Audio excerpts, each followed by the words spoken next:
我们今天要聊一聊我自己在过去改变饮食之前，我记忆力衰退的很厉害很厉害，然后呢，我的记忆力是怎么恢复的。如果你们看我直播讲课，我一个礼拜有4堂直播课，每一堂2个小时。我在这2个小时直播课的时候，是滔滔不绝的讲2个钟头。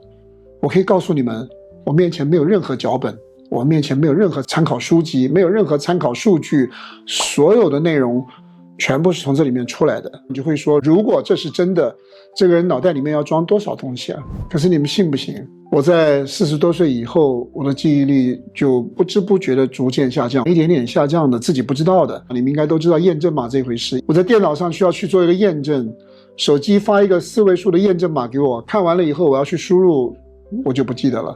我要看1个字，输入1个字，再看1个字，输入1个字。当时我都没有反应过来，我这里出问题了。直到我改变饮食以后，这一切都变了，我才回想起来，真的不寒而栗。可不仅仅如此，2型糖尿病的朋友，你有没有注意到你的语言组织能力跟语言结构能力有在逐渐的下降，你的表达能力，你的记忆力在逐渐的下降。各位，如果你真的用心去体会的话，你会发现的，这个事情是真的。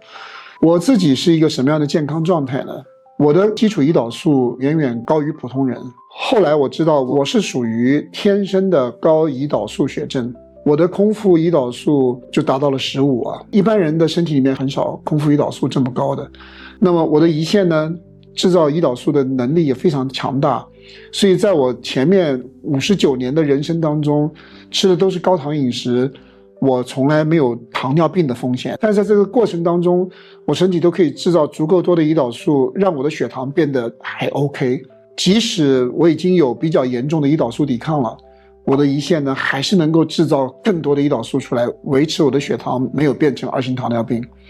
各位，我告诉你们，高胰岛素血症的结果跟严重2型糖尿病的结果几乎一模一样。它对我们身体的细胞的伤害啊，是一模一样。胰岛素抵抗意味着我们身体的细胞不容易得到葡萄糖的能量，因为你需要比较多的胰岛素，你的葡萄糖才能够进到你的细胞里面去嘛。当你的细胞对胰岛素产生抵抗的时候，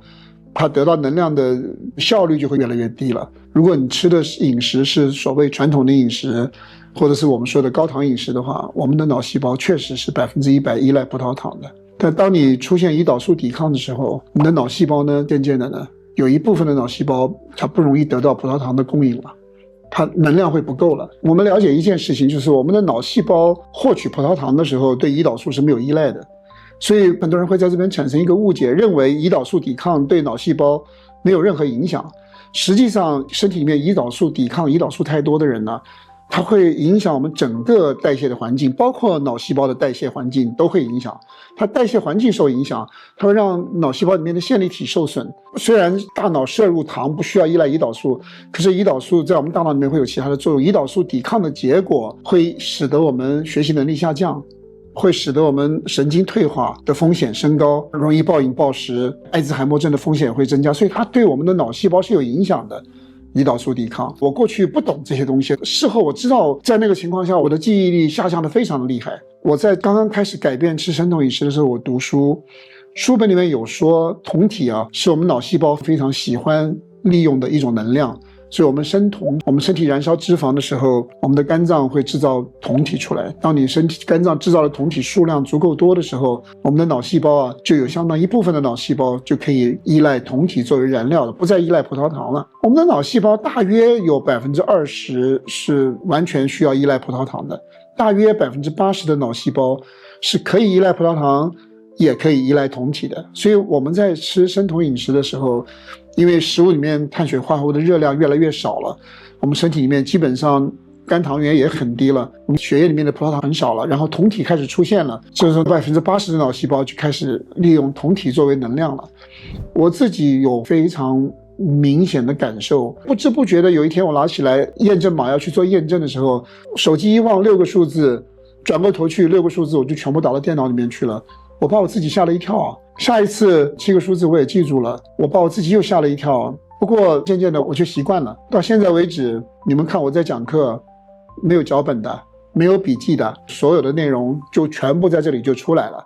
这个影响对我来说是翻天覆地了。我自己管理2家公司，晚上做直播，还要做课件，还要讲课，还要回答各个粉丝发来的所有的信息跟问题，大量的时间跟脑力投入在这个里面啊。如果说没有一个健康的这个环境啊，这个事情是很难处理的。所以如果你也有记忆的问题，如果你也有思维逻辑你觉得不如年轻的时候了，你不妨考虑看，让你的脑细胞从依赖葡萄糖为燃料